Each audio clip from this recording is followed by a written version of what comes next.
Honorable laureates, excellencies, dear colleagues and dear students, ladies and gentlemen. If we look around the world, we see huge differences in income across countries. In some countries, people are mostly rich, and in other countries, people are mostly poor. And it's not only about money. Living standards in general, access to health and education, the level of corruption, and perception of life satisfaction varies dramatically across countries. Why do these huge differences exist? And why don't they disappear? Why don't countries with ill-functioning institutions simply copy more successful countries, which could provide better living conditions for everyone? It's hard to think about more important questions than this. But these questions are also very hard to answer. Are good societal institutions the result of economic progress? Or is it vice versa, that good institutions cause economic growth? Or is it that good institutions, economic and social progress, develops together, more or less automatically, slowly, but nevertheless? This year's laureates in the economic sciences, Daron Acemoglu, Simon Johnson, and James Robinson, have demonstrated how important societal institutions are for the prosperity of a country. Lack of rule of law and exploitation of the masses are detrimental for growth, but they can prevail for a very long time. The laureates help us understand why this is the case. A key piece of evidence used by the laureates to establish a causal relationship from institutions to prosperity is built on the fact that Europeans, when they colonized large parts of the world many centuries ago, they dramatically changed the institutions, but not in the same way everywhere. In some parts of the world, the purpose was exploitation of the people and expropriation of natural resources. In others, it was the building of new states to the long-run benefits of settlers. The laureates have shown that the consequences of these differences are still highly visible. Those countries where inclusive institutions were built are now rich, much richer, while the ones where exploiting institutions were built are poor. The laureates have explained that such bad institutions provide short-run benefits to a ruling elite. Although the introduction of more inclusive institutions, less exploitation and the rule of law could provide benefits to everyone, the rulers cannot credibly promise not to steal the fruits of these changes later on. Thus, the society can get stuck in a situation with bad institutions, poverty among the masses and the rich elite. But the laureates have also shown that there is hope. Democratization and the building of more inclusive institutions have happened, and they can happen again. So it's a great honor for me to present this year's laureates, and the first lecture will be given by Daron Acemoglu, Institute Professor at the Massachusetts Institute of Technology. Please, Daron, the stage is yours.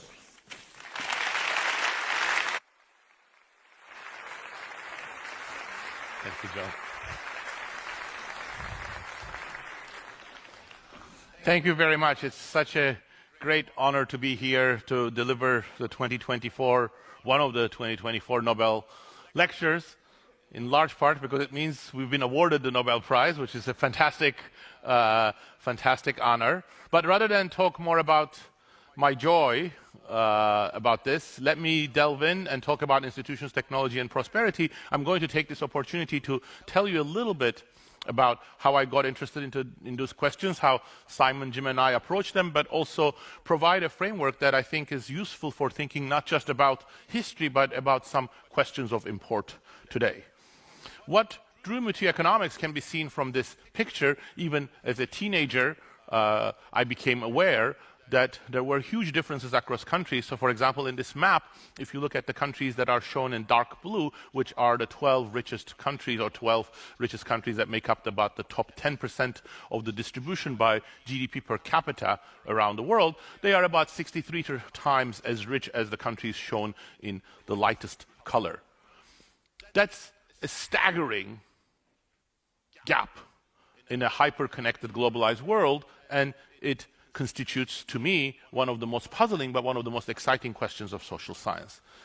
Even as a teenager, I had reason to link this to politics because I was growing up in Turkey when, shortly after the country had undergone a coup and freedoms were suppressed. Soldiers were everywhere, even at the gates of our school, and I came to wonder whether political issues were related to the economic problems that the country was experiencing at the time, such as unemployment, inflation, stagnation, and whether they were related to the issues that I was also observing around the world in my little capacity that I had as a teenager. So today we would say that those issues are related to institutions, broadly speaking, property rights, laws, regulations, political arrangements that influence the distribution of political power, who has political power, how that can be exercised, and the distribution of economic resources, which shape incentives and opportunities. You can see on the right a huge variation in institutions, however you measure them. Here I'm using the World Bank's index of rule of law, equality before the law, and you can see some countries clustered at the bottom. I'm showing them in purple, and some at the very end showing in green. We call those different institutions extractive and inclusive, just to have a label. Extractive institutions centrally are those that concentrate economic and political power in the hands of a small segment of society without putting much constraints on it, and that enable extraction of resources, tilting of the playing field in favor of those at the expense of others. Inclusive institutions, so the polar opposite, they distribute economic and political power and opportunities more broadly.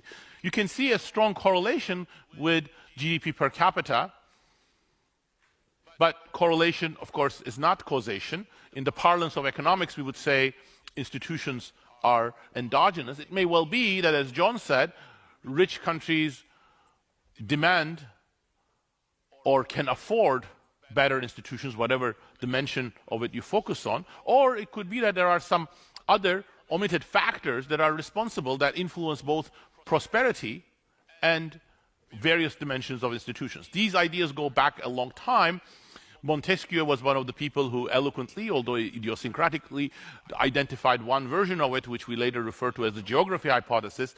He wrote, "The heat of the climate may be so excessive as to deprive the body of all vigor and strength," and continued, "Slavery is more supportable than the force and vigor of mind necessary for human conduct." From this, Montesquieu concluded that his theory of separation of powers and republican forms, constitutional forms, was applicable to people who lived in cold climates, but not to those in hot climates who deserved and would end up with despotism. So perhaps that's what we're seeing.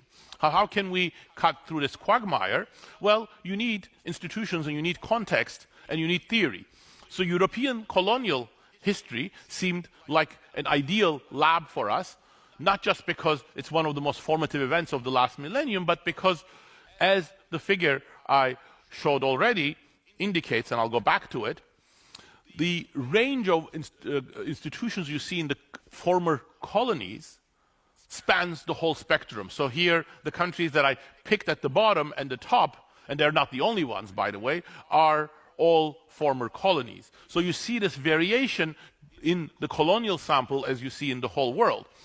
But also, we need a much more specific theory, in fact, a two-layered theory, first about how institutions evolve and influence economic outcomes, and secondly about why institutions vary. Why do you see that whole range of differences in the colonial world in terms of various dimensions of institutions? And that's the heart of what, in a more fancy way, econometricians, statisticians, economists would call an instrumental variable strategy, meaning you identify historically a source of variation that you can then exploit to to explore the causal effect of institutions. So let me talk a little bit about that theory. In a schematic form, here is one representation. Political institutions and the distribution of resources are what I call state variables.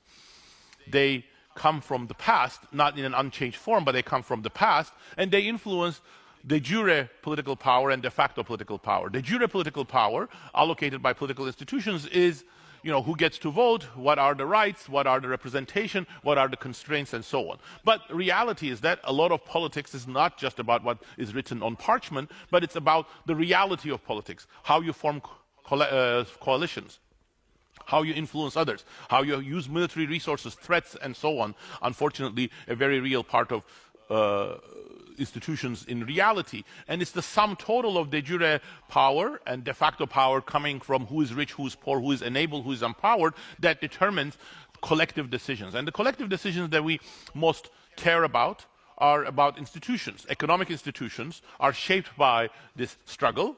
And the red arrow there is what we're interested in. It's the impact of economic institutions on economic performance, something like aggregates like GDP per capita growth, but also who gets the benefits, the distribution of resources in the future. And also the sum total of de jure and de facto political power also shape the evolution of institutions. Institutions are persistent, but they also change. There is nothing historically stasis about political institutions.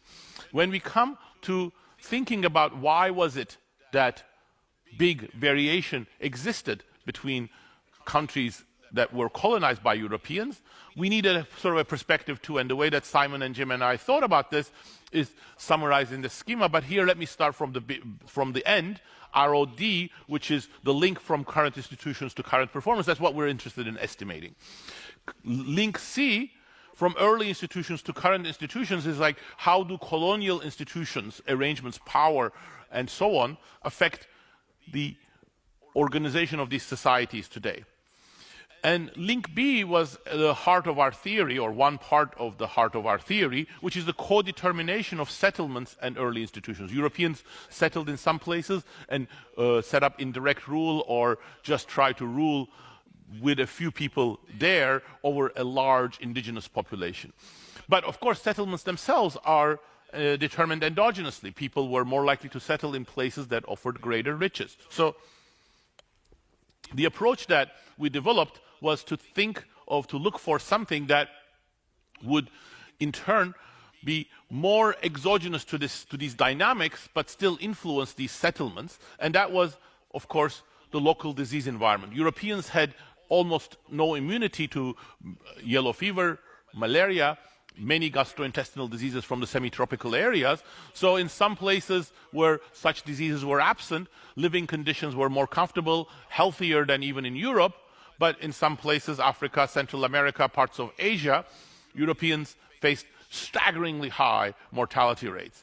So the chain of causation, therefore, is from these local conditions to settlements, co-determining institutions, which in a way that I'm going to explain in a little bit once I provide the framework, then those persisting to some extent to current institutions, and then enabling us to estimate that link D. But the key here is what econometricians we would call exclusion restriction, meaning that this potential settler mortality that Europeans faced at the time was not directly affecting current performance, but it's affecting through these channels. So that's the theory plus data, and in our case that's plausible because the lack of knowledge about germ theory of disease, about these infectious diseases and those immunities, those are long in the past, hundreds of years ago. So now the main channel is through these things. So of course, a hard part of any empirical project is the data.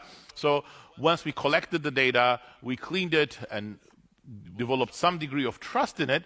So we looked at a figure like this, which you would call the first stage of this instrumental variable strategy, meaning the relationship between the endogenous variable that we're interested in. Again, I'm using the rule of law, doesn't matter much which index of institutions you use actually, and against the potential settler mortality in the colonial era. Potential here I'm emphasizing because in some places Europeans didn't actually settle, so these are numbers from military expeditions and such so on.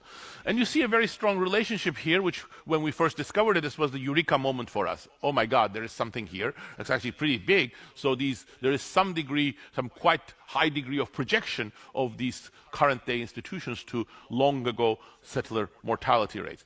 But our eureka turned into euphoria when we looked at this, which we call the reduced form, meaning this is the relationship between this source of variation, potential settler mortality, and the outcome of interest, GDP per capita today, as a result of these cumulative development process. You see a very strong relationship. Almost 50% of the variation is still projecting on these historical variables.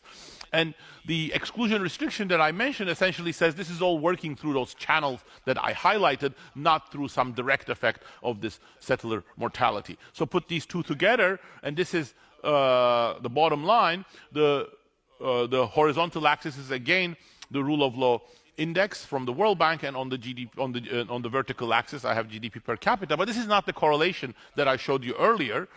It is our estimate of the causal effect of institutions superimposed over this cloud, and it's the causal effect that we estimate through these assumptions and using this combination of theory and data. From the beginning, my interest in economics was in technology, how it's shaped, how it influences growth, including inequality, who benefits from growth. And Simon, Jim, and I realized, of course, one of the major channels via which institutional arrangements mattered was by encouraging or discouraging technology adoption, how inefficiently the economy was organized, and I talk about some of those. But I'm showing two summary measures again as the IV estimate using the same procedure that I described before. Again, these are not correlations, but these estimates superimposed on the data. On the left, I'm using a favorite measure of economists, total factor productivity.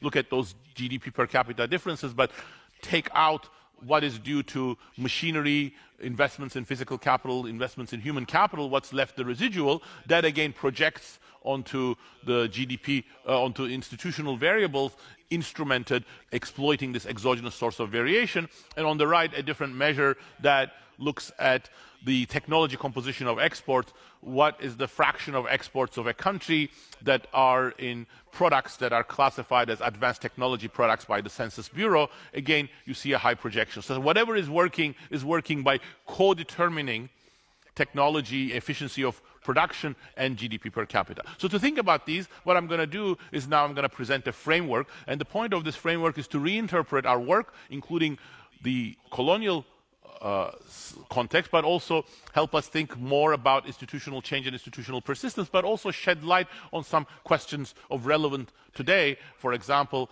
how we are going to adapt, benefit or not benefit from a slew of new technologies we're experiencing in the context of AI. The centerpiece of this is what I'm going to call the Utility Technology Possibilities Frontier, UTPF, and this is going to describe how various social choices determine the distribution of utility income between different groups. And using this framework, I can talk about factors that shift the frontier, more or less efficiency, for example, technology, factors that move us along the frontier, and the role of technologies, especially in shifting the frontier. But also this framework is going to be useful for delineating the causes of institutional persistence and institutional change.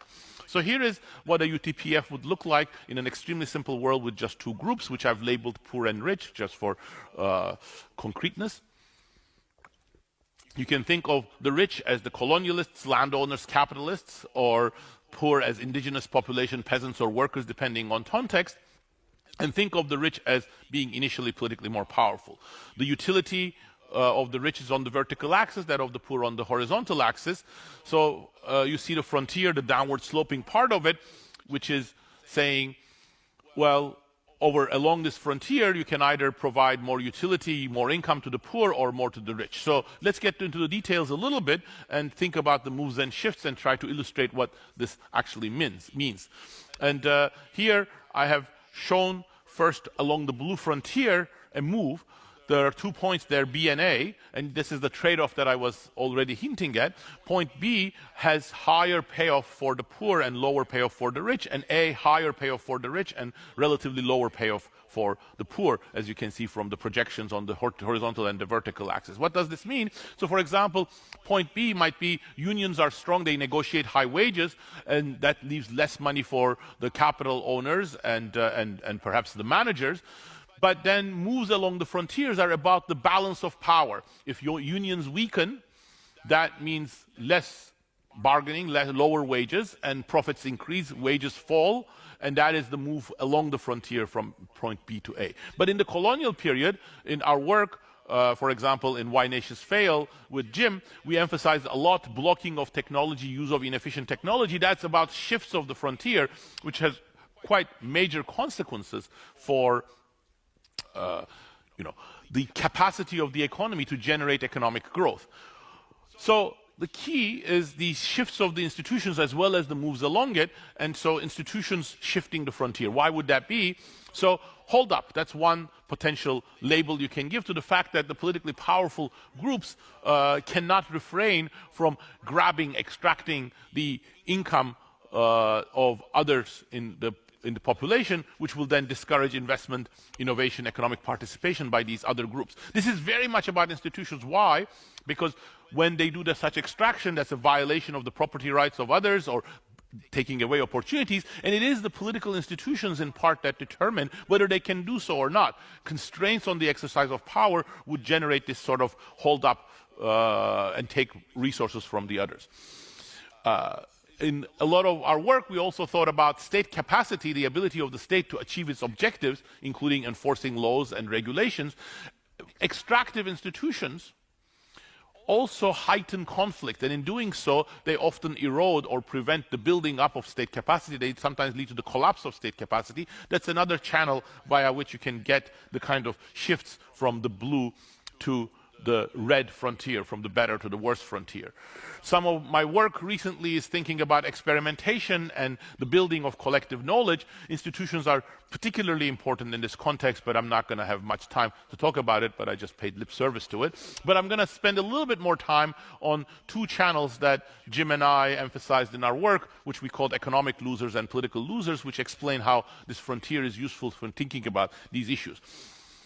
Economic losers is about the distribution of and efficiency not being separable. They're being co-determined. So imagine we start at point C with the rich elite being powerful and getting a pretty good deal in terms of economics. For example, they control some monopolies.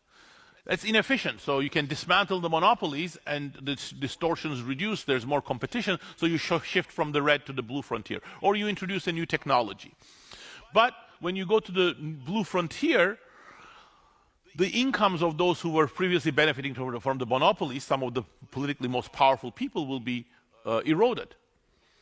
New technologies may require new talents, new comparative advantages. It won't be the existing elite that benefit from them. So that might take us to point B, and we don't have the fiscal tools such as lump sum taxes to efficiently distribute these resources back. So if that's the case, from the point of view of the rich elite, you have a move from point C to point B. A good shift, but also losing of your economic rents and economic sources of benefits.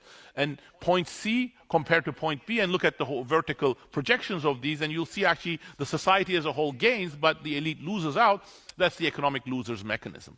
So the fact that they are going to lose their economic privilege makes them reticent to embrace institutional change or new technologies, or it might even force them sometimes to choose worse institutions when better ones are available. But the problem is not just about fiscal tools. And in fact, the political losers, what we call the political losers mechanism, is, we believe, is more fundamental. So here again, we start at C, the same monopolies, the same bad technology, and better alternatives are available. We shift to the blue frontier, but now the instruments are available, so you don't have to go to point B, you can go to point A. The best of all worlds, both the rich elite and the citizens benefit. But here is the catch. Change economic change begets political change. This is what Jim and I called in Why Nations Fail political creative distraction. Some discontent is created that creates political instability, or even more importantly, the foundation of the political power of the elite may be eroded by economic change. So as a result, you expect the flow, you lose political power, and once you lose political power, the same fiscal tools are now turned against you, so you start traveling from point A to B. So the choice may be between C all the time versus A today versus B tomorrow, and if you expect to lose a lot from your loss of political control, you will be in this political losers situation. You oppose political change because of fear of loss of political control. So we think is very fundamental, and in fact, it's very much interwoven with the theory of economic change, the theory of political change that John mentioned, how democracy emerges sometimes peacefully. It's about the ability of different people to make concessions and arrange the gains from economic interaction. So again, start at point C, but remember that the elite controls institutional power, de jure power, but sometimes the more numerous rest of society may get de facto power. They may solve their collective action problem. They may pose a revolutionary threat. And when that happens, the situation is dire, so you have to make some concessions to stave off that revolution as an elite. So that concession may be moved from point C to point B. The elite still controls de jure power, but that's now a disadvantage because they're making a concessions, but everybody understands that those concessions are temporary. The revolutionary threat is here tomorrow, here today, gone tomorrow, and when that threat goes, you will draw back those concessions. So go back from point B to point C. So what do you do with this? So one way of dealing with this situation is to actually change the distribution of de jure power. Institutional change as a commitment to actually making these concessions more durable. So that was the heart of our explanation, and this is what, for example, the British politicians in the context of the First Reform Act, the first major piece of democratic legislation in the 19th century, when Lord Grey introduced to the Parliament, the principle of my reform is to prevent the necessity of revolution. These framework frames the way that we thought about the colonial era as well as others. So let me talk a little bit about the colonial era. Understanding extractive institutions is quite straightforward. Colonial institutions were characterized by a huge imbalance of power, militarily and otherwise, in the hands of the Europeans. But limited fiscal tools for extraction that would be more efficient, so they set up hugely inefficient, hugely repressive monopolies, extractions, coercion systems for labor extraction, and a small elite ruling over a large landmass and large population. Political control was paramount in their mind. So political losers mechanism was central. So it's no surprise to us from this framework that you ended up with highly extractive institutions in the colonial era in all of these places which the Europeans tried to control, especially in the places they didn't settle. But why different in the settler colonies? Not because Europeans became with better models of democracy and implemented them, and not because colonial authorities had different designs. In fact, we documented that they tried to do often the same things as they did in the Spanish America, in North America. But it didn't succeed. It didn't succeed because the balance of power was not as skewed. First of all, the settlers could move to other places, the open frontier, in this often relatively empty land compared to the places like the Inca, Aztecs, or India. But also European colonial authorities were less willing to exact the same violent repression on Europeans as on the native population. So that more balance also meant that often they had to make concessions to the lower strata, which were these indentured servants and so on. You see that in the Jamestown colony in Virginia, Pennsylvania, and Australia. First, more inclusive, a little more inclusive economic institutions, more inclusive political institutions, some legislatures and so on, and that kick-started a very different process. But if I want to talk more about the colonial era and other episodes, another concept that is useful, and I'll introduce that briefly, this is what we called critical junctures, periods of disruption because of demographic change, new economic opportunities, new technologies that create room for both institutional and economic change. And the way that I conceptualize that is something that leads to major divergences from small differences. And so again, look at the frontier. With the red, I'm showing the frontier under extractive institutions. The blue is the shift, the better frontier, when you have more inclusive institutions, but in regular times. But small change becomes much amplified during these critical junctures, so that's why I am drawing in green what the same institutions would achieve during this period of critical juncture. Why? There are no new opportunities. So changes now enable much more beneficial variations in terms of economics, in terms of who runs the firms and who invests and who innovates and so on. But critical junctures are also times of institutional divergence. If you try to increase repression in order to deal with these new opportunities, new instabilities, that's a shift inwards, that's the black frontier. Path-dependent, but also very divergent change is how we try to conceptualize it.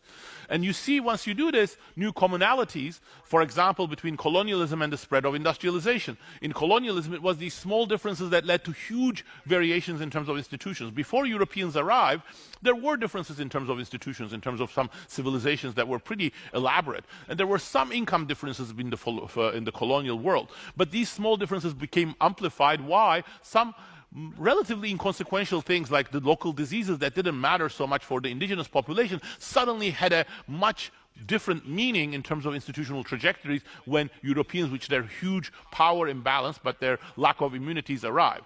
Industrialization within the colonial world can be understood in the same way, but let me actually talk about industrialization within Europe. Within Asia, within the colonial world, you see these divergences during industrialization, some countries taking advantage of industrial opportunities, railways, new factories, some others resisting them. Why? Well, again, small differences becoming amplified via institutional trajectories diverging, via different reactions to technologies and how that shapes the path of technology. So the France and the Habsburg Empire weren't that different in the 18th century, but differences in the political dynamics make that the political losers mechanism was much more of a concern for the Habsburg dynasty, or as von Gens, a leading lawmaker, put it, we do not desire at all that the great masses shall become well off and independent. How could we rule over them otherwise? So that meant that these new opportunities were met with greater repression and refusal from the Habsburgs, and not so from France or some other countries, institutional divergence, economic divergence. And institutional responses, for example, during the progressive era, the balance of power shifting back and forth between monopolies and not. But what I want to do is to end by applying this framework to our current questions. And there are so many of them, and they're questions that we could think about and reason, perhaps using this framework, perhaps with others. But one that I think is at the back of the minds of many people is about digital technologies, new inequalities, and the age that may be shaped as the age of AI. So again, let me start thinking about this using the red frontier where we were, and imagine we were at a point like B0, where there are relatively high wages, shared period of growth throughout the 3 decades that followed World War II. And for a variety of reasons, balance of power starts shifting, deindustrializations, unions becoming stronger, weaker, and that's a shift from B0 towards B1. Now think of B1 as favoring the capital owners and the professional workers, the highly educated who become the managers at the expense of manual workers. But the key is, again, technology and shifts of the frontier. So for example, in my work with Pasquale Restrepo, we have emphasized how you cannot understand the current period without thinking of automation and how technologies have changed. And automation is particularly important because it shifts tasks away from labor, especially manual or low education workers, towards capital. So it's really shifting and tilting the frontier. And that's what I'm showing here with the blue frontier. It's tilting in favor of capital owners and professional workers and against workers. That's one conceptualization of automation. So now the situation is much worse because you're not just moving along the frontier, but the whole shift is against the manual workers. But age of AI is intensifying these trends. But what I have emphasized in my work, and I firmly believe, and for example, what I have written with Simon Johnson, with Pasquale Restrepo, with David Outer, is that AI is a versatile technology. You can use them in many different ways. You can use AI to provide better information to make workers, manual workers, much more productive. That's what we call pro-worker AI. And if you do that, you can go back to something like the black frontier, which provides a chance for building shared prosperity. Wages, utilities, incomes of different segments of population can be high.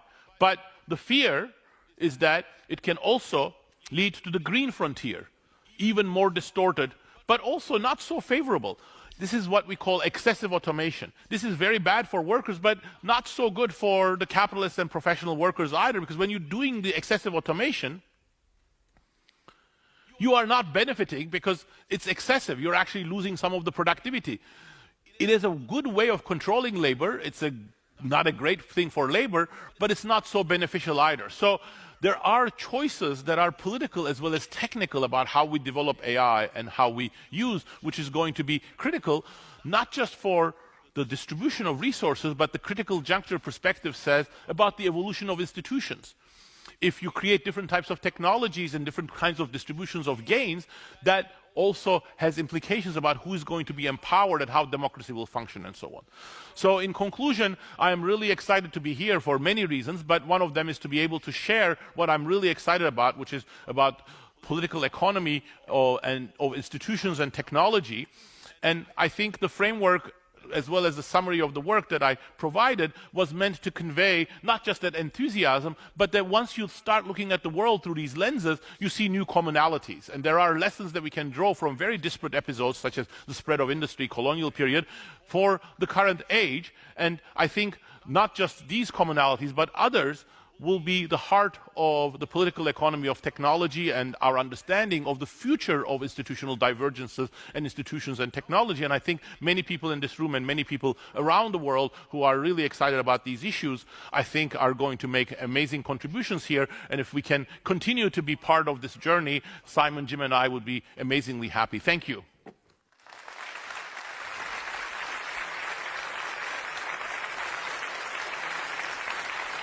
Thank you so much.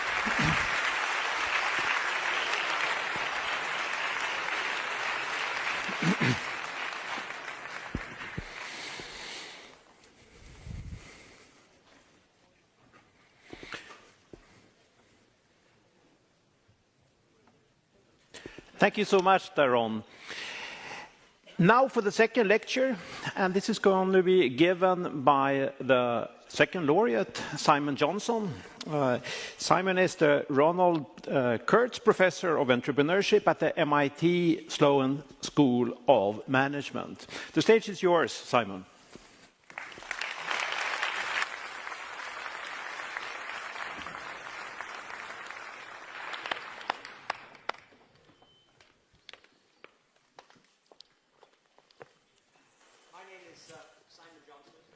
I'm a professor at MIT Sloan School of Management, and my lecture is called Disease Environments, the Mortality of Europeans and the Creation of Institutions in the Colonial Era.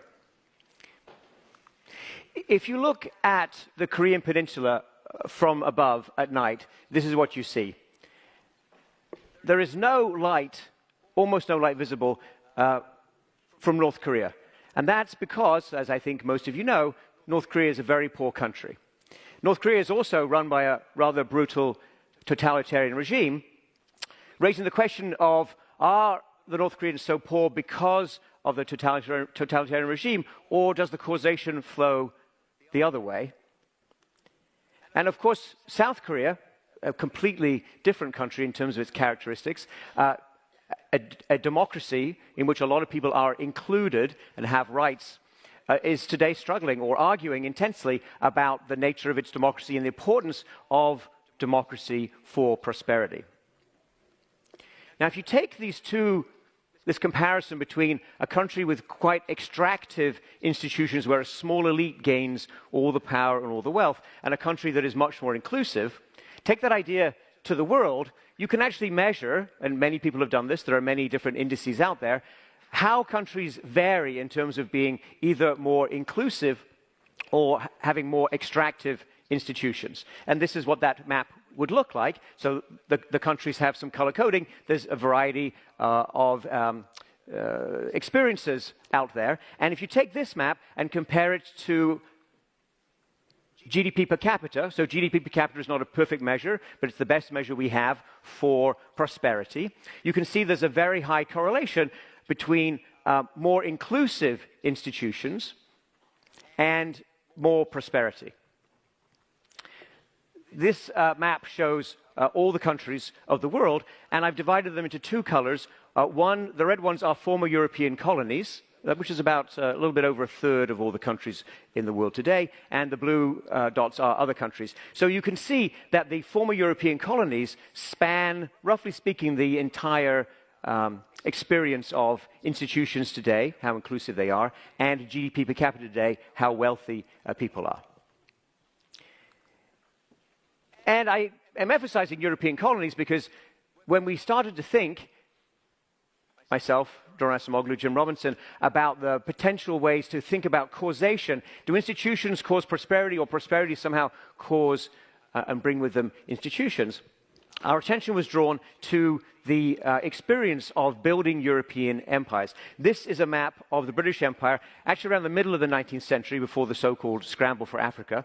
Subsequently, a lot of Africa would have received this red color. But you can see, just from looking at the map, the broad span of British control, the range of countries that the British managed to run one way or another for a long period of time. And if you know something about the history of these countries, you may immediately realize that some places where the British had control for a long period of time are now really quite prosperous, and other places where the British had control for just as long are now today very poor. And this is not a statement that holds just for the British Empire, although the British Empire is a very interesting, important, and difficult part of this experience, but other empires have similar variation in the outcomes across former colonies.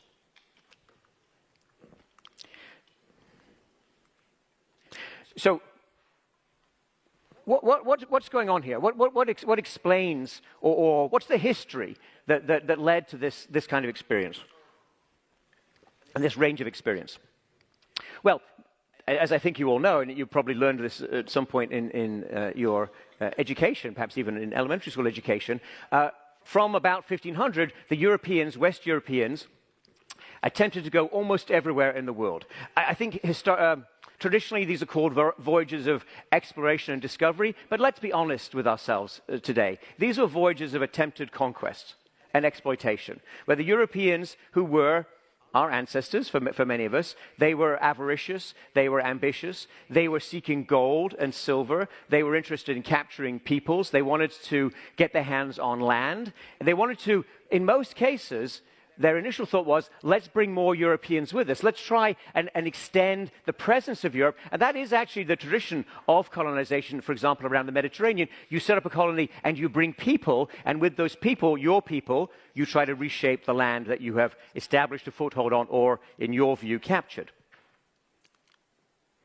But the Europeans very quickly encountered a problem, a very big problem for them, which was infectious disease to which they had essentially no acquired or inherited immunity. Those diseases were primarily yellow fever and malaria. And if you want to look at and to understand the intensity of the experience and the awfulness of what the British and other Europeans ran into in some places, you can think about the attempts to build the Panama Canal in the late 19th century, the attempts that were led by the French entrepreneur Ferdinand de Lesseps, who ignored all the warnings about tropical disease. His people were the best engineers in France, and there were many, many brilliant intellectuals and practical engineers on his team, but they had zero understanding of effective public health in a tropical environment.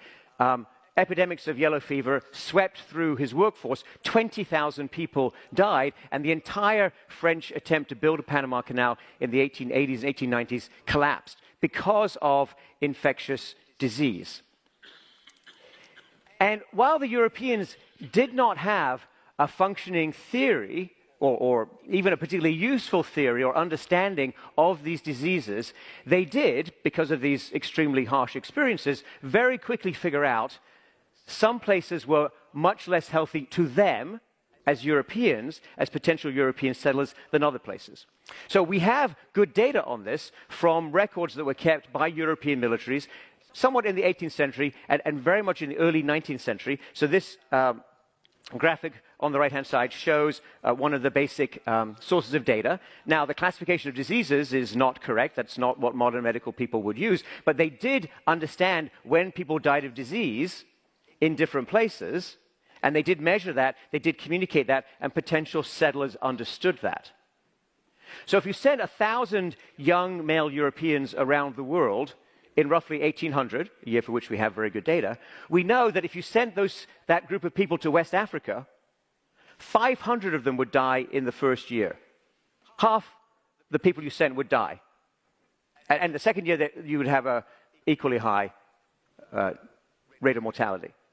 If you sent the same 1,000 people to the West Indies or India, the mortality rates were still high, but they were much less dramatic than the West Africa. It would be between 40 to 70 in India, 85 to 130 is what the data say for the West Indies.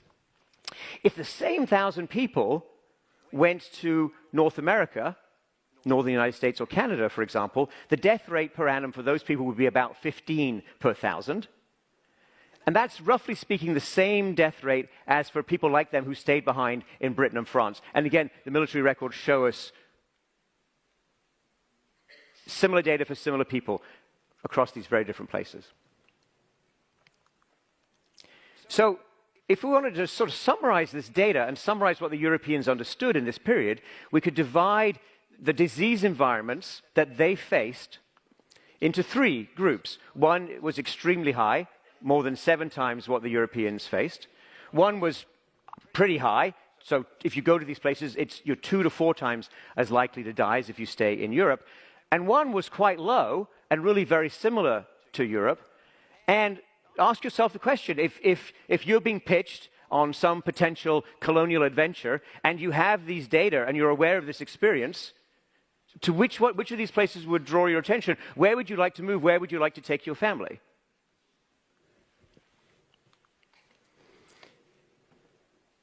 So the Europeans understood this, and let me be very clear, and it's super important. We said this very clearly at the beginning of our papers on this topic, and I must reiterate this to you today, that wherever the Europeans went, the outcomes for local indigenous peoples, the people already living there, were incredibly harsh.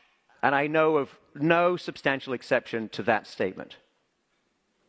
However, there was a difference between the strategies that were pursued in two sets of countries.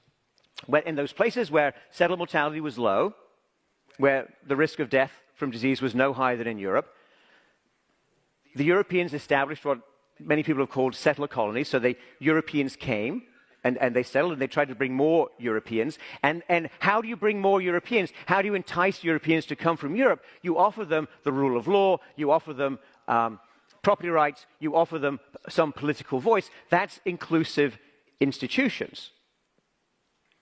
Now, what happens in the other places, the places where you don't want to take your family, the places where Europeans don't want to settle? Did the Europeans leave those places alone? Did they back away entirely?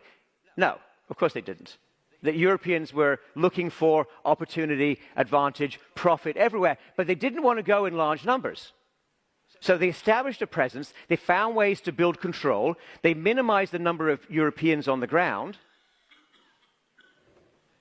and they extracted value from the local population in every which way they could,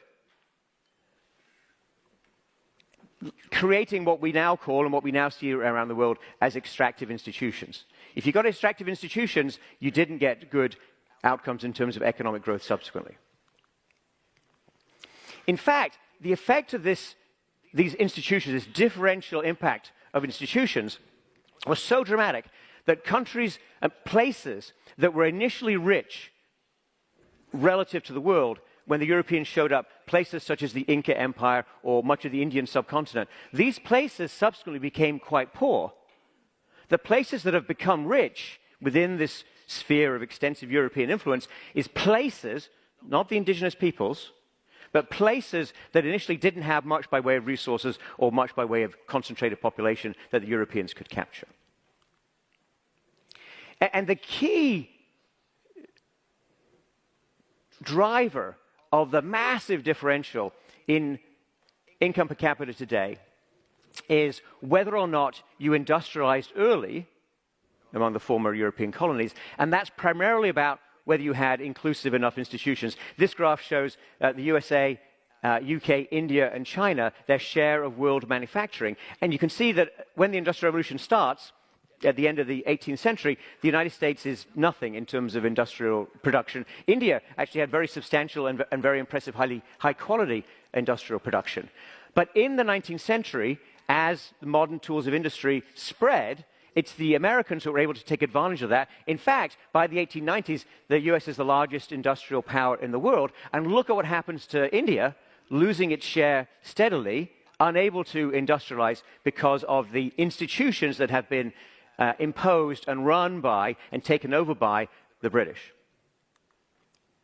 So if you look at the data today, you can see a very robust pattern. It really doesn't matter. There's lots of different measures of institutions. You can pick and choose. You can run this exercise for yourself at home. Many people have run these regressions over the past 25 years, and we should do more of that. It doesn't matter which measure you take. Lower settler mortality, the places that had that lower initial mortality for Europeans, have more inclusive present-day institutions.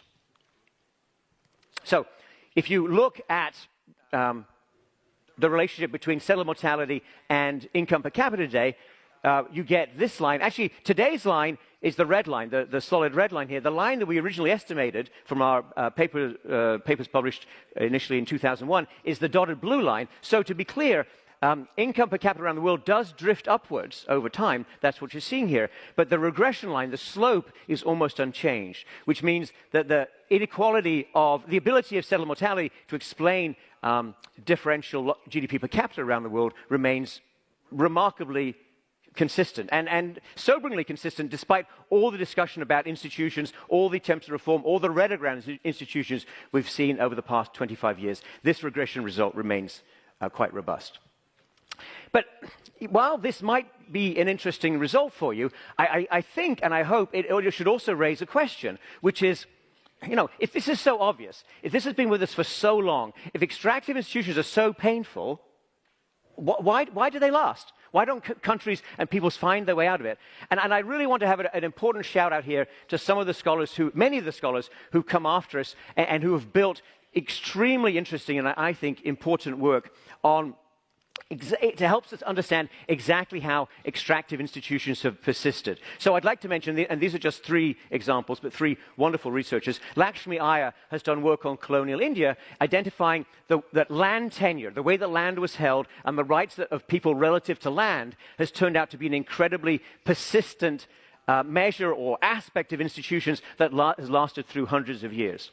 Melissa Dell has found, in the case of Peru and also Java in modern Indonesia, it's the way in which labor was used and forced labor schemes imposed by the Europeans that have had these long-lasting effects and that have proved difficult to shake off. All those legacies remain with us.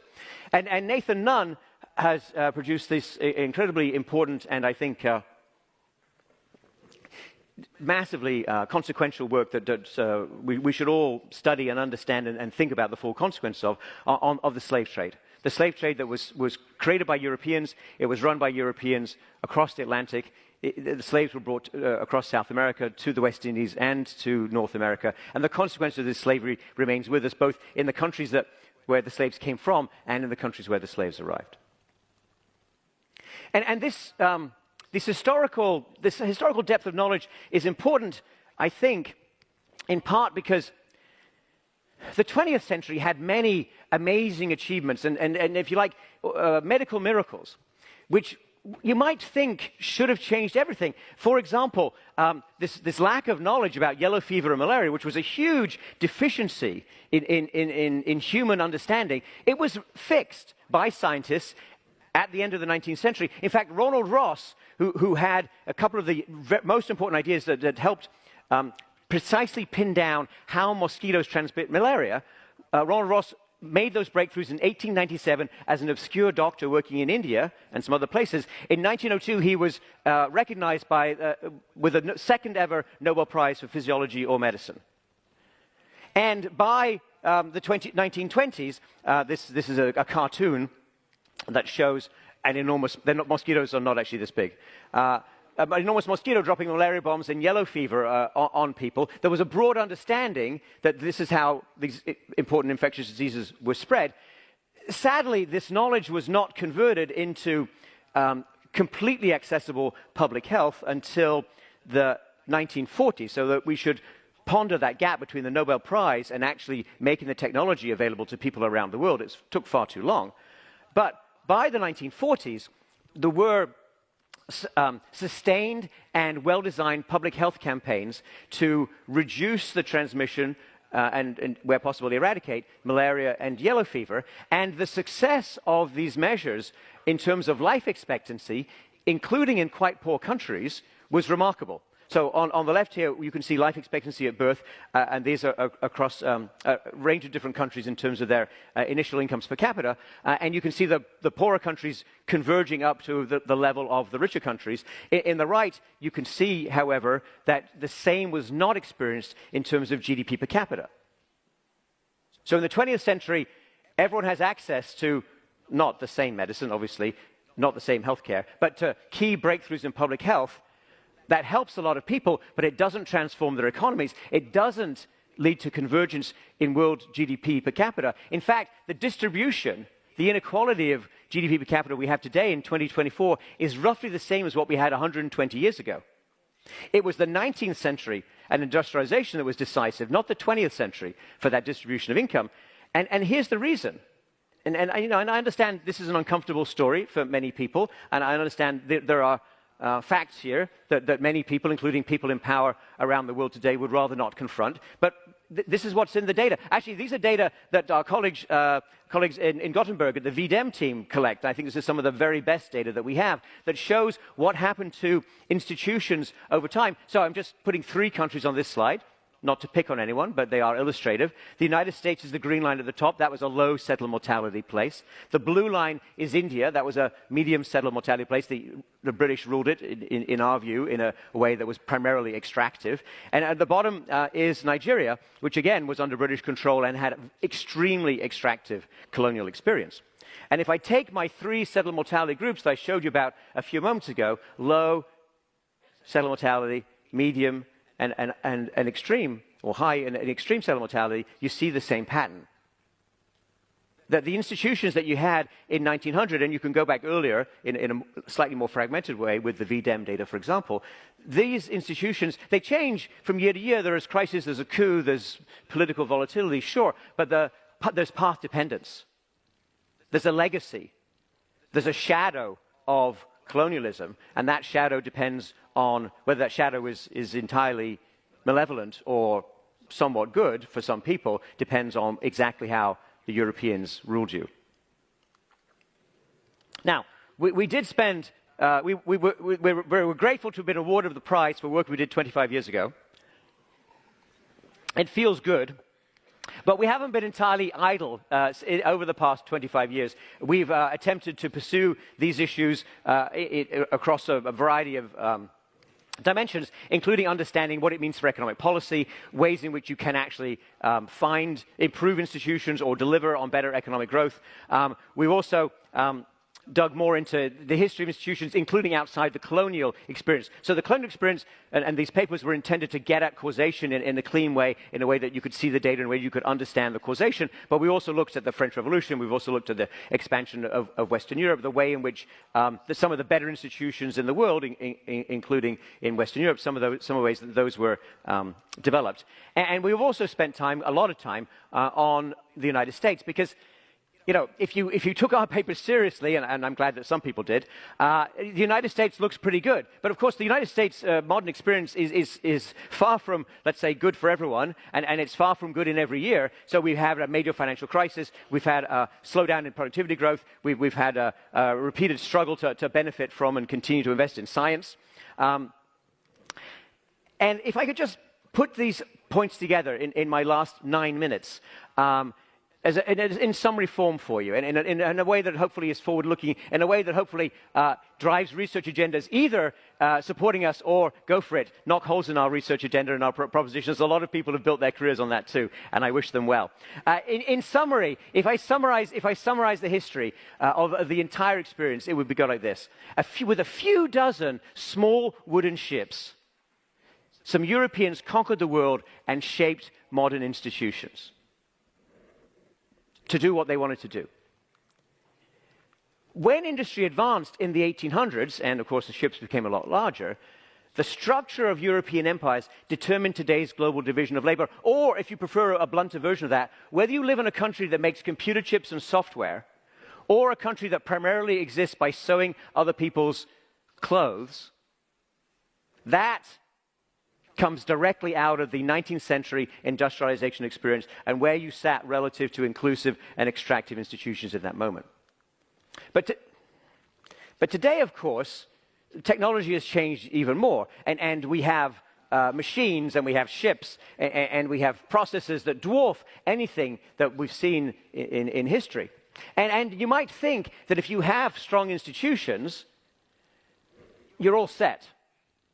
Because after all, you're well positioned to invent new technology, you can hopefully create more good jobs, and actually, if you're a really powerful country, or a collection of countries like the European Union, you have a seat at the table to set the global rules, for example, for trade, or for capital flows, or for migration, or for anything else that you think matters. But there is an important caveat that looms large over us, particularly in this age of the emerging artificial intelligence, AI, which is being recognized this week with the chemistry prize and the physics prize entirely appropriately, because these are fundamental and massive transformations of technology. But new technology does not necessarily benefit everyone. Technology actually, over history, and this is a topic that Dron Asimov and I wrote a book on recently, we reviewed 1,000 years of history. We read the history so you don't have to for 1,000 years. You can easily find inventions, and the cotton gin would be one of the most awful, which actually helped a few people, those who were white slave owners in the southern United States, but primarily made it easier and cheaper to expand slave plantations across what we now call the Deep South. And this is a technology that was made even more valuable by industrialization, because now you could sell a lot more cotton to Britain for turning into shirts in Manchester. Now, we have had some good experiences, including experiences that centered around automation. Henry Ford automated production of assembly of cars. He brought electricity to the production line, which was a really fundamental transformation. And he created a lot of new tasks for humans to do. A lot of those tasks required expertise. But it's that second piece that I want you to focus on.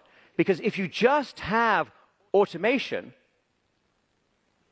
without new tasks for humans, what you're going to get is a lot of unemployment, a lot of de-skilling, a lot of people being pushed down to the lower end of the labor market.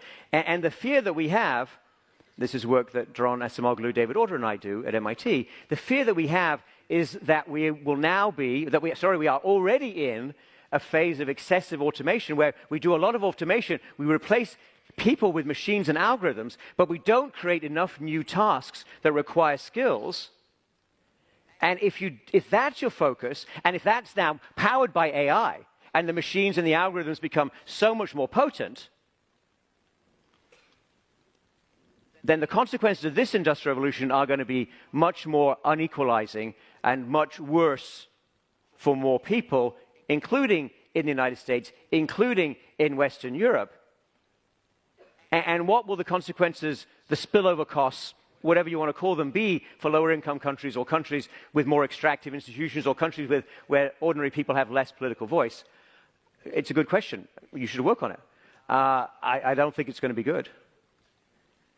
So what should we do? Dron and I work in an engineering school. In an engineering school, certainly a school like MIT, you look for solutions. The attitude of MIT when we won the Nobel Prize was, that's fantastic, what are you going to do now? And that's the right attitude, if you ask me. And so what we do is the following. Dron and David Order and I have a center that works on, it's called Shaping the Future of Work, and we're focused on understanding and trying to help promote and develop what we call pro-worker AI, which means artificial intelligence being developed in ways that will help boost the productivity and the pay and the status of people who did not go to 4 years of college. We're also, of course, focused on and emphasizing how the rapid aging of the global total population is going to create new issues and new problems that need to be confronted from this dimension. I personally would like to take some of the lessons I learned from COVID, which was an absolute and complete disaster, but yet we have the scientific knowledge, we have incredible human capital, we have brilliant people like Michael Minna, who had fundamental and important insights into what public health needed early in the pandemic, some of which we used in our work, many of which were ignored by policymakers. We need to do much better. We need to remember that gap between Ronald Ross's Nobel Prize and better health being available to the world. There's no way that 40-year lag should be acceptable to any of us. Now, improving people's health is not enough.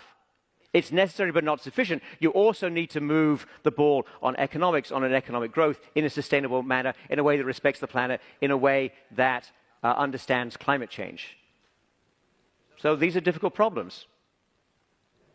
Work on them. And use the brilliant technology being highlighted this week. So when there was a fantastic event for Nobel Prize winners in Washington, D.C. a couple of weeks ago, which I attended, with the chemistry, with John Jumper from chemistry and the biology winners. And I saw John Jumper explain how AlphaFold will transform biological research, how it will enable... I saw him interact with the biology winners and pitch them on how it will transform biological research and help creation of new therapies and new drugs. I understood nothing at all about the technical conversation, but I can tell you, buy AlphaFold. No, I'm not giving advice on buying and selling stocks. I'm telling you there's a technology that is going to transform the world, and you saw it here this morning, not in this talk. It was a little bit earlier. So go review the tape. And I think we should harness this incredible energy behind AI and the capital that's being deployed and the investments that are being made to productive purposes, to purposes that help people. You know, a lot of times economists talk about the law of unintended consequences. Well, John Gruber and I wrote a book called Jumpstarting America, which I characterize as being about intended consequences. You make 0% of the shots you don't take. If you don't take the shot on goal, you don't score goals. You need more science. You need science for a public purpose. You need to understand and think about the lives you're going to improve. Yes, you should worry about unintended consequences, sure. But if you don't aim to break through and to share the benefits of that and to put money back into communities from that science, you're not going to have the political support for the funding you want. You're not going to have... the status you want for science. You're not going to have enough young people going into science. We need to redouble our efforts across all those dimensions. And finally, it turns out, and you should know this, because you should all aspire to win a Nobel Prize. I'm quite serious. When you win a Nobel Prize, you will learn, as I learned, that you are invited to donate one artifact to the Nobel Prize Museum. And I gave them my grandfather's passport. My grandfather's name is Cyril Dadswell. He was a metallurgist. He had a PhD in metallurgy at a very young age. He ran a big steel mill in Sheffield. And in May 1942, he received a passport, and actually the same day he got a visa, this picture is this visa to the United States, to lead what was called the British Armour Mission.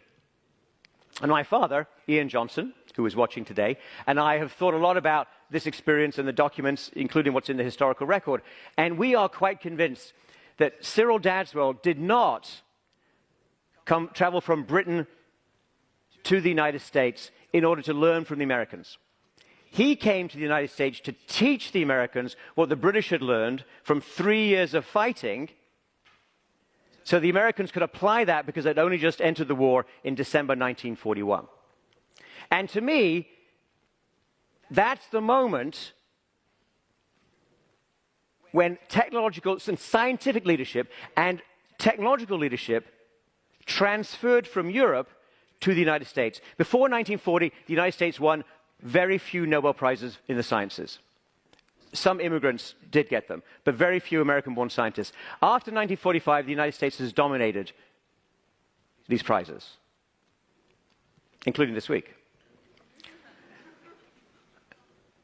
But with that great power of invention and that power over the creation of technology and that power to shape the direction of technology comes responsibility. And I think that responsibility rests with me as an American, with MIT as a leading American institution, with all of us here in this room and watching this lecture, to ask the question, what are we inventing? Why are we inventing it? Whose lives are we improving? How does this lead to shared, sustained prosperity around the world? Cyril Dadswell died when I was 2 weeks old. And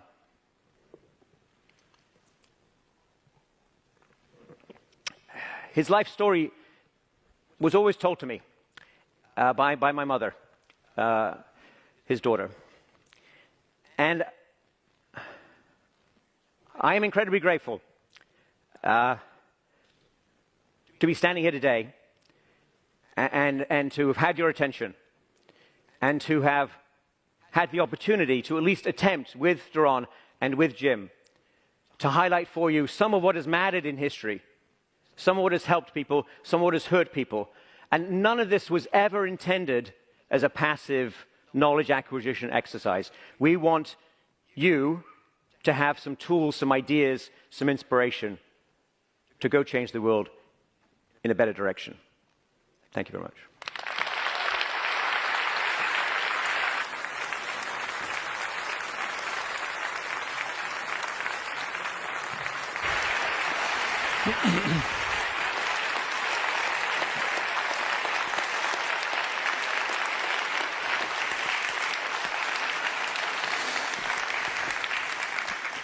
Thank you so much, Simon. I can assure you that we have noted that you haven't been idle for the last 20 years. And we have also noted that your work has inspired so many other people so that they have not been sitting idle. And that's, of course, a key reason for the prize that you have achieved.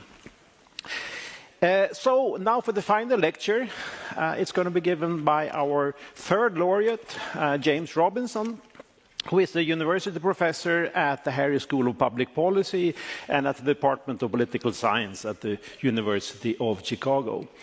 Please, James.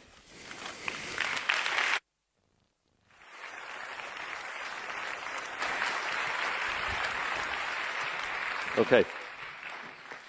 Great. Thank you very much. Thanks very much. Thank you. I was going to say thank you for inviting me, but I'm not quite...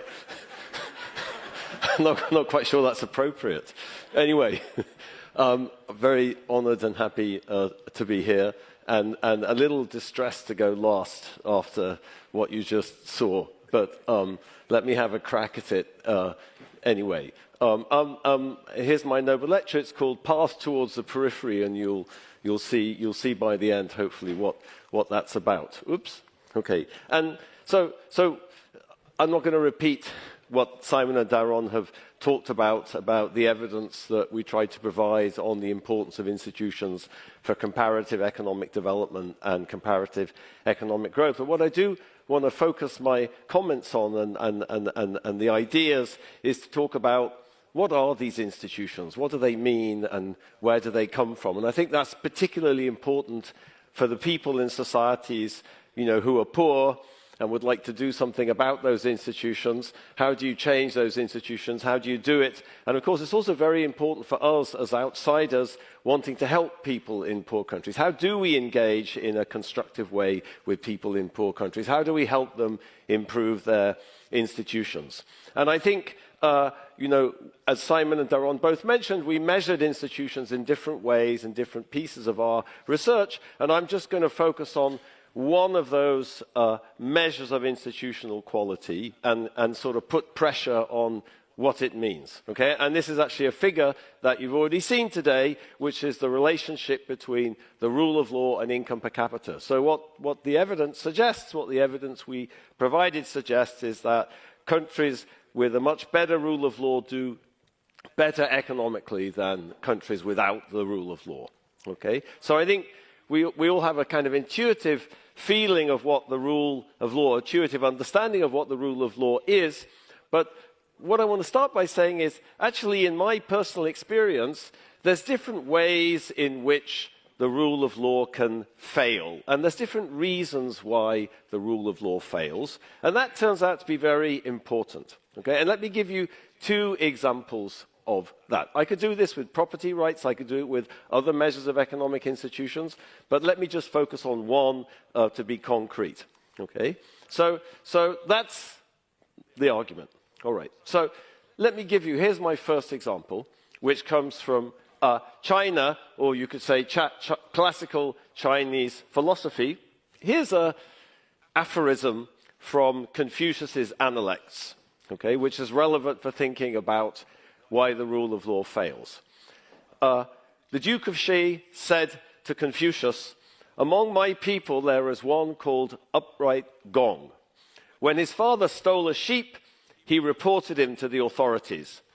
Confucius replied, "Among my people, those who we consider upright are different from this. Fathers cover up for their sons, sons cover up for their fathers." So here, Confucius seems to be defending favoritism towards your family rather than something we would associate with the rule of law. Okay? Your first loyalty is to your family, not to some abstract rule of law. So here's a failure of the rule of law, and I'm going to argue that conceptually this is extremely different from another example, which I take from Colombia. So on the right, the map of Colombia, there's a black line around... Whoops, that didn't work. Okay. I'm coming. There's a black line around that region on the right in eastern Colombia. That's the Los Llanos, it's the plains that run down to the Orinoco River.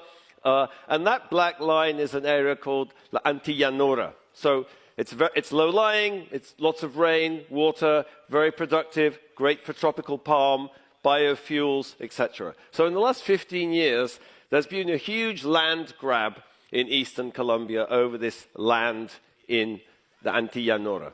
Okay? And how has that land grab taken place? Well, different ways, but here's one example.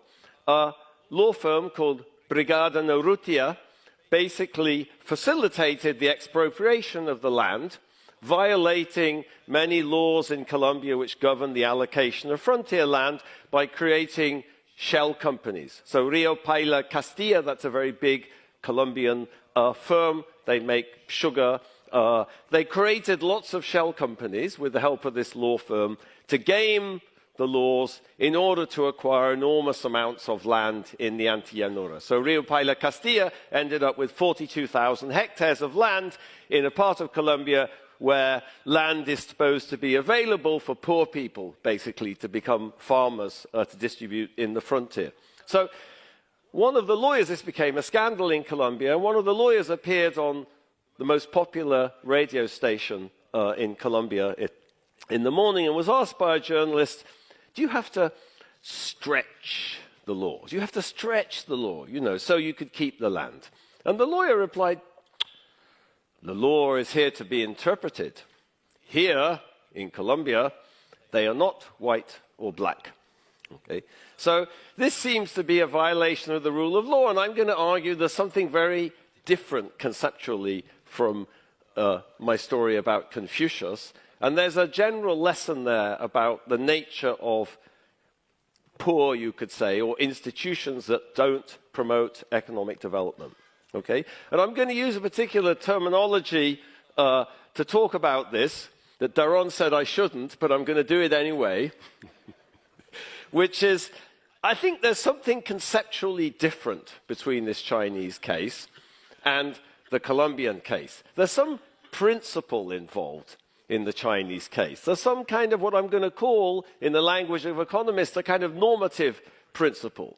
There's a sort of, it ought to be like this. Fathers ought to look after their sons. Sons ought to look after their fathers. So there's some principle involved. So I'm going to call that, there's a kind of normative order in this Confucian case, sort of underpinning what we might call the absence of the rule of law. Okay? But no principle like that seems to be involved in the Colombian case. In the Colombian case, it just seems to be naked self-interest, basically. If I can get away with it, let's grab the land. You know, if I can't get away with it, okay, fine. There's no principle involved. It's just naked self-interest. Okay? I want to ask the question, since I spend a lot of time in Colombia, since my wife is Colombian, is there a normative order in Colombia? I just argued that it's very hard to sort of think about that example as something as being justified by any principles. And I think the answer is yes, there is, But the equilibrium in society mostly is not consistent with that order, meaning an order exists, but people are playing a different equilibrium. I illustrate that just with a bit of research that I've done recently about social norms in Colombia. If you ever hung out in Colombia, you get struck as an outsider by many perverse social norms. And one perverse social norm in Colombia, which was highlighted by this gentleman here on the right in the costume of super citizen, that's the C. He's the former mayor of Bogota, Antanas Mocus. So he used to go around as super citizen. And one thing super citizen did was fight against perverse social norms like no sea sapo. So no sea sapo means don't be a toad, literally. And it's used to correct people who try to stop bad behavior. So let's say I see someone cutting a red light or stealing something or behaving in a socially inappropriate way. I could say, hey, stop doing that. Don't do that. You shouldn't do that. What would happen if I did that? They'd turn around and call me sapo. Don't be a sapo. You're being a sapo. Mind your own business, none of your business, okay? So Antanas Mocus had a campaign against, said, let's be sapos. It's good to be sapos. It's good to correct socially inappropriate behavior. So what we found in our research, this is research with Leopoldo Ferguson and Jose Alberto Guerra, two colleagues of mine in the University of the Andes in Bogota, what we found is that when you play a game, an experimental game, and you allow people to appeal to this sapo norm, the majority of Colombians believe that if you correct me, I'll call you a sapo. But what's striking is that a vast majority, 80% of people in our data, actually think that's socially inappropriate. They think it's going to happen, but they think it's bad that it happens. So there's a disjunction between the normative order, which is what you think is socially appropriate, and what actually happens, which is, yeah, sure, they'll call you a sapo if you tell on them. Okay, so yeah, there is a normative order in Colombia. It's just that the equilibrium is different. Okay, so let me talk a little bit about this normative order, and I gave you the feeling of that in the Chinese case. Where does that come from? Like, how come the Chinese have those principles and we don't in kind of hyper individualistic Western society? Well, that could be because the Chinese order stems from a different way of thinking about people and society and people's place in society. So a kind of very standard idea about Chinese, what I'll use another fancy word here, which is ontology, which is a part of metaphysics, is about what there is, what there is in society, okay, what exists, okay? And the traditional view amongst philosophers would be, well, in Chinese society, they don't think in this very hyper-individualistic way. People that see themselves in the context of relationships and communities. You don't think of yourself as distinct from your family. You're all part of the same thing. It's kind of unimaginable to think of yourself as an individual disconnected from your family. And you could think of that as being the sort of foundations for that normative principle that Confucius outlined. Now, going back to the regression and going back to the data, you might think, okay, there's a lack of rule of law in that context. Couldn't that be bad for the economy? And I think the answer, and that's what our research shows, is yes, it could be bad. It could be bad. It could be bad for the economy.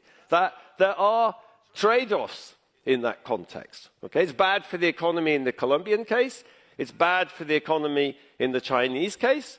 So there are trade-offs. But of course, underneath it, there's a very different idea of what's creating that trade-off. And a lot of my work in Africa in the last 25 years, I think you can think of it through this lens of trade-offs, trying to understand institutional equilibria in African society, trying to understand the political, the cultural underpinnings of equilibria. Why are African countries poor? What could you do to improve these institutions? What's the logic of these institutions? I think in many cases, when I step back and think about that, there are these trade-offs. Okay, so let me give you one example of a trade-off from the work that I did in the Democratic Republic of Congo with Sarah Lowe's, Nathan Nunn, and John Weigel. We studied the Kuba Kingdom. Okay, so the Kuba Kingdom was a pre-colonial state which emerged in the 1620s. It was created by a political entrepreneur called King Xiam. And I want to talk about the trade-off in the institution he created as a way of thinking about why Africa might be poor in many ways. Okay, but to do that, I need to tell you a little bit about African society. Okay, I use this complicated word ontology. Here's a philosopher talking about the ontology of African society. So Placide Tempels was a Belgian cleric who was probably the first Westerner who really thought seriously about the way Africans think about the world and tried to understand from their perspective, how does the world look and in what sense is that different from the way the world looks to us. So here's Temples, he says, the concept of separate beings which find themselves side by side, entirely independent of one another, is foreign to Bantu thought. Why does he say Bantu? Well, he worked in Southern Democratic Republic of Congo amongst the Luba people, so he was thinking about people who use Bantu languages, who have kind of cultural elements in common, which comes from this historical Bantu expansion in Africa. Okay? The Bantu hold that creative beings preserve a bond one with another, an intimate ontological relationship. Okay? So the concept of separate beings is foreign to Bantu thought. It's similar to Chinese people thinking of themselves in terms of relationships and collectivities. Okay? And I think it's very important in understanding African society to understand that kind of worldview, you could say, and how it's institutionalized through kinship groups, through clans, and through this notion of wealth in people, that the most fundamental thing is people. Okay? And I always like to illustrate that with a board game. I don't know if the chemists were talking about board games this morning. They seem very keen on board games. But here's a board game which is common in Congo, all over Africa. This is an example from the British Museum. It's from Ghana, where they call this game Wari. In Congo, it's called Mancala. And without going into details, you take the cowrie shells, you distribute the cowrie shells. There's 2 players. And each player has a base, one on the left, one on the right. And the objective is you move the cowrie shells and you capture the cowrie shells of the other player and you put them in your base. Okay? So let me point out a few things about this and contrast it to chess. So first of all, the cowrie shells are all the same. And the objective of the game is to capture the cowrie shells of the other person and bring them into your team. Okay? You accumulate them and you bring them into your team. Think about chess. Chess, you have a hierarchy. There's the king and the queen and the bishops and the knights and the pawns. And your objective is to obliterate the other team, kill them, knock them off the board, and capture their territory.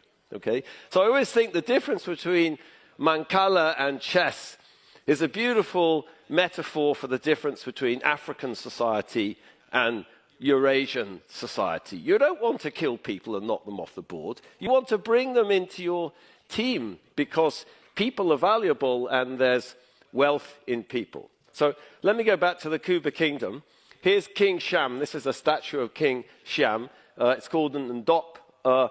And the person who formed the Kuba Kingdom in the 1620s, he's sitting in front of a Mancala board. That's his emblem. The great historian Jan van Sina called it his emblem.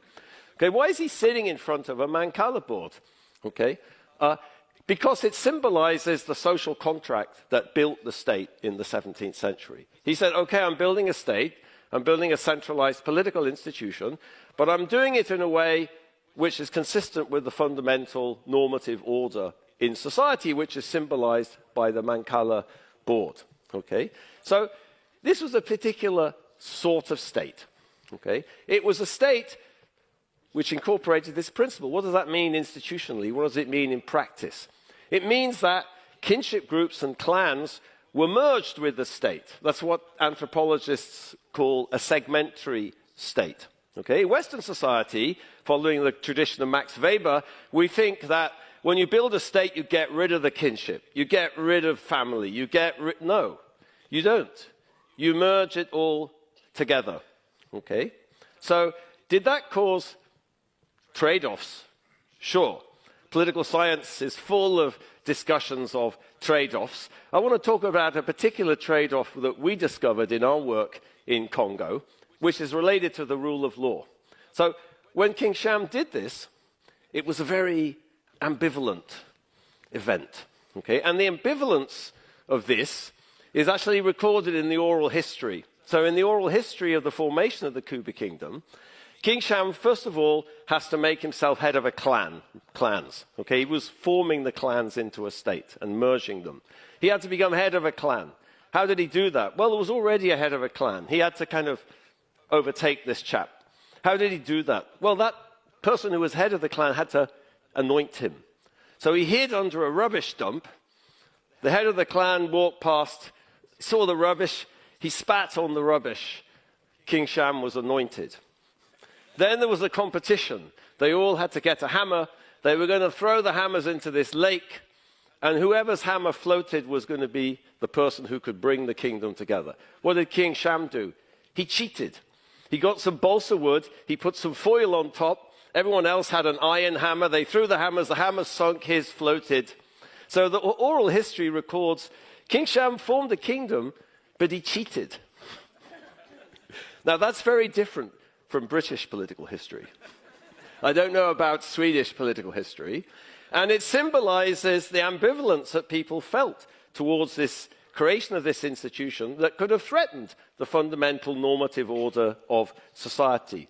And what we found in our research is that Kuba people are actually much less committed to abstract rule of law than other people. As a legacy, in my interpretation, as a legacy of this ambivalent creation of an institution. Okay, so there's a normative order there. The Kuba kingdom might not be like modern Britain, but there's a logic to the way it was constructed which reflects the principles of African society. Okay? Now, that's not to say that African societies are trapped into poverty by their normative orders. In fact, the world changes, normative orders changes, and in fact, it's obvious, and this is some work that Daron and I have been doing for the last few years, that any society has multiple normative orders, even if one of them might be hegemonic at a particular time. There's different ways of thinking about the organization. There's different ways of rationalizing things. There's different arguments you can use.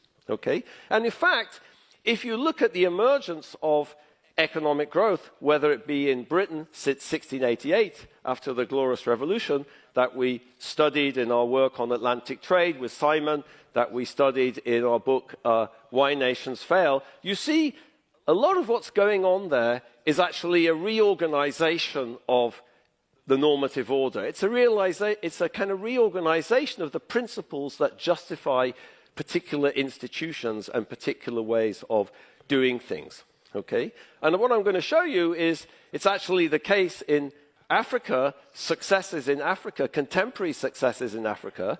Those too are based on reorganizing their normative orders.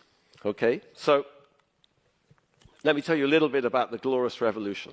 Okay? So I've been telling this story a lot in the last couple of months, but the first day Daron and I met, which was probably about March 1992, I don't remember the exact date, and we didn't have mobile phones in those days, so I can't recover it. The first thing we talked about 20 minutes after my job talk, unsuccessful job talk, had many of those. The first thing we talked about 20 minutes after my unsuccessful job talk, was a paper by North and Weingast, Barry Weingast and Doug North, on the implications of the Glorious Revolution in 1688. We walked out of the old St. Clement's building at the London School of Economics, and he looked at me and he said, "Have you read this paper by North and Weingast?" And I had, it turned out. So we've, since then, done a lot of research, and with Simon, on these political transitions that took place in early modern Western Europe, and tried to understand the connection to institutional change and economic growth. Okay? And what's interesting at the time of the Glorious Revolution was there were multiple normative orders. So if I just think about the political sphere, there were different ideas about legitimate political authority. There was James II, who was in power, who was kicked out of England by the Glorious Revolution, who had a model of the divine right of kings. James II claimed he had inherited legitimacy and the throne from God, and he didn't have to be accountable to anybody. On the other hand, there was a completely different normative order, popular sovereignty, where people said, no, that's not right at all. Okay? If you read John Locke's two treatises of government, Locke spends the entire first treatise basically trying to demolish the idea that anyone got any authority to rule Britain from God. Okay?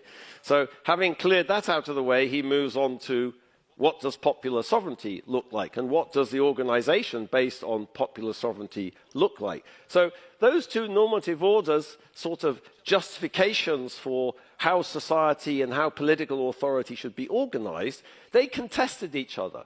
They fought. There was a civil war. There was a revolution, and popular sovereignty won. James II disappeared to France, and William of Orange became King of England. Okay?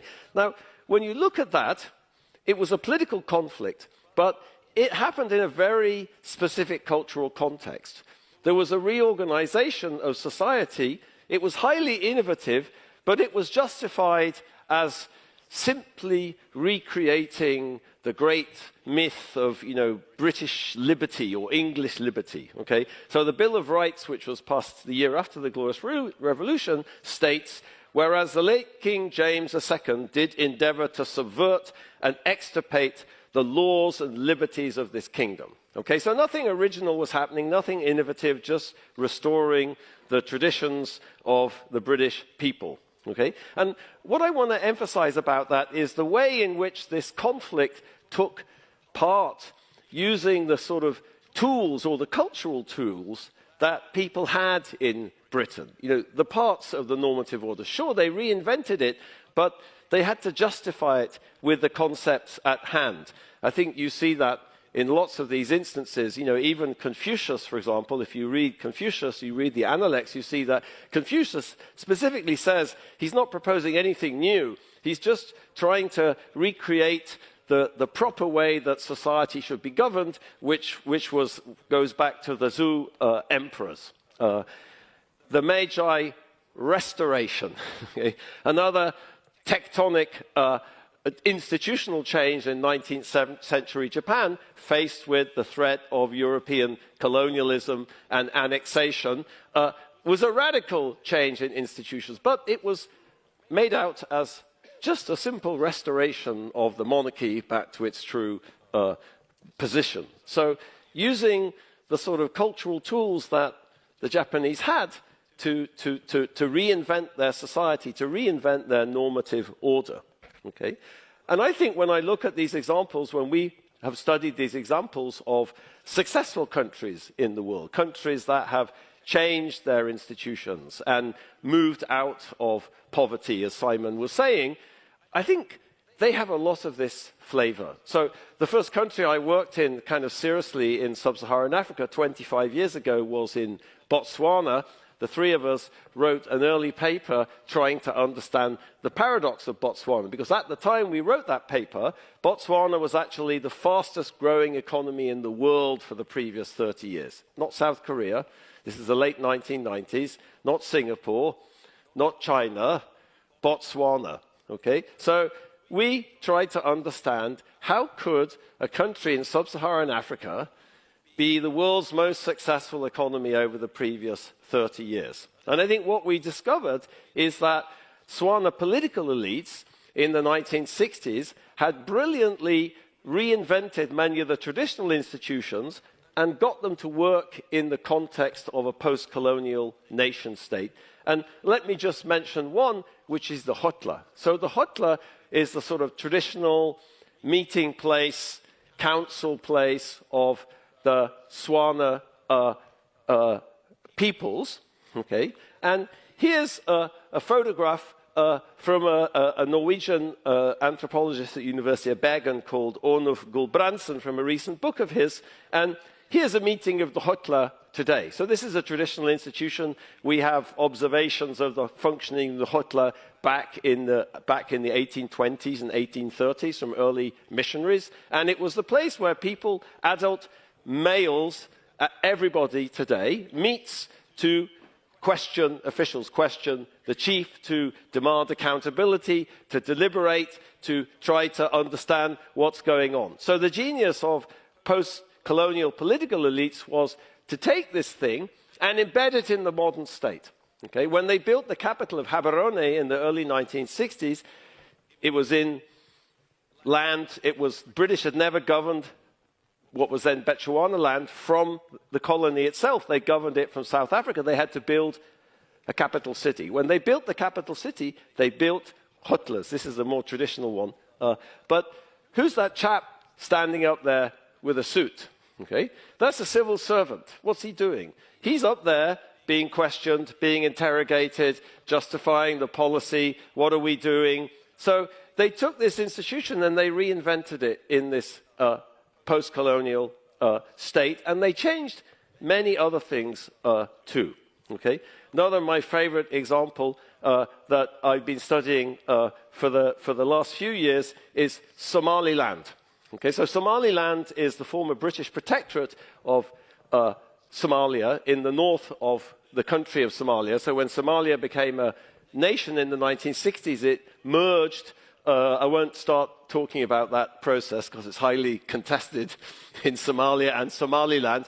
But let me just say, since 1991, Somaliland has basically been an independent, autonomous country, and it's reinvented itself. Okay? It reinvented itself.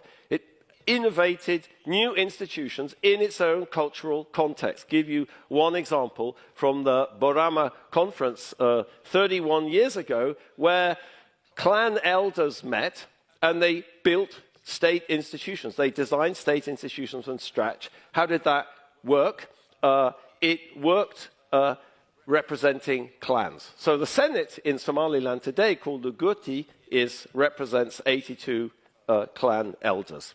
Okay? So of course, I don't want to say this is all consensual. I talked about the Glorious Revolution.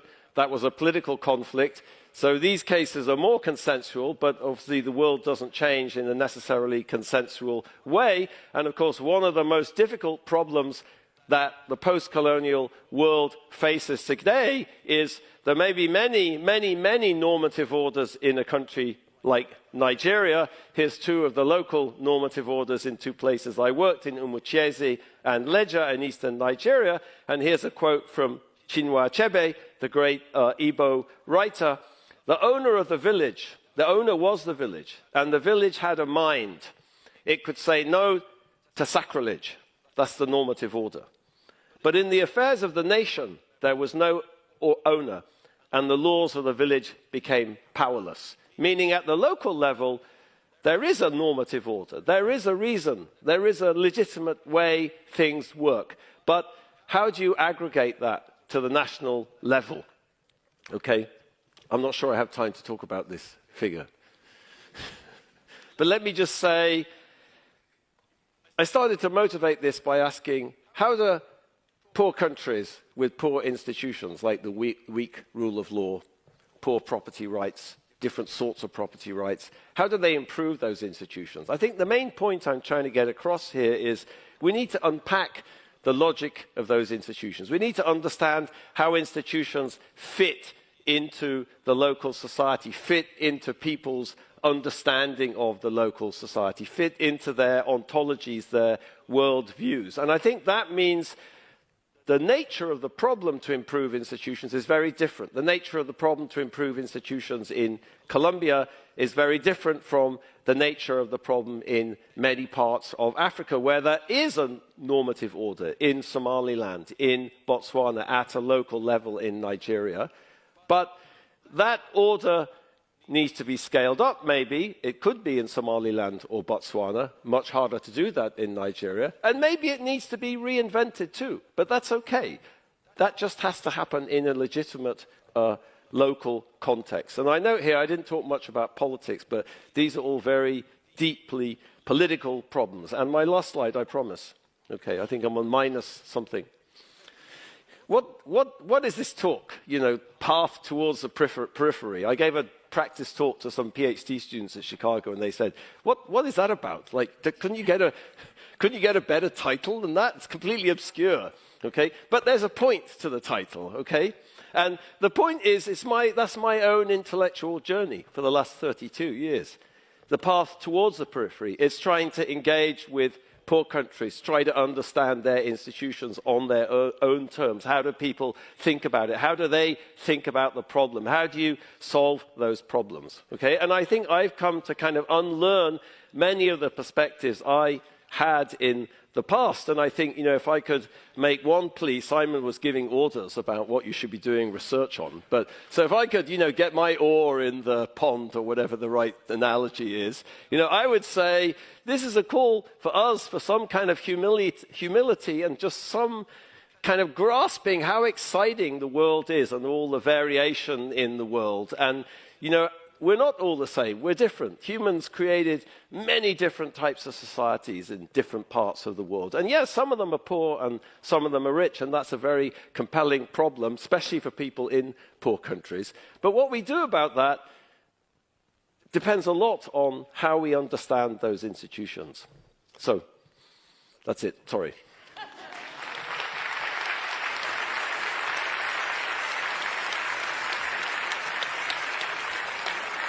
Oh.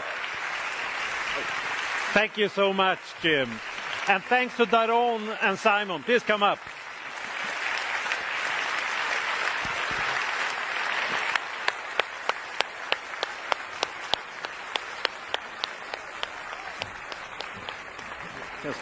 Here in the front.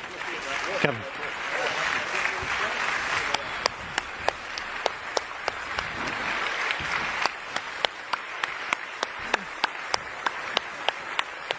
Thank you so much for a fascinating and inspiring 3 lectures. It's been a wonderful afternoon here, I'm sure, for all of us. And I'm so glad also that you really have demonstrated the width and the broadness of the area that we call the economic sciences. So thank you so much.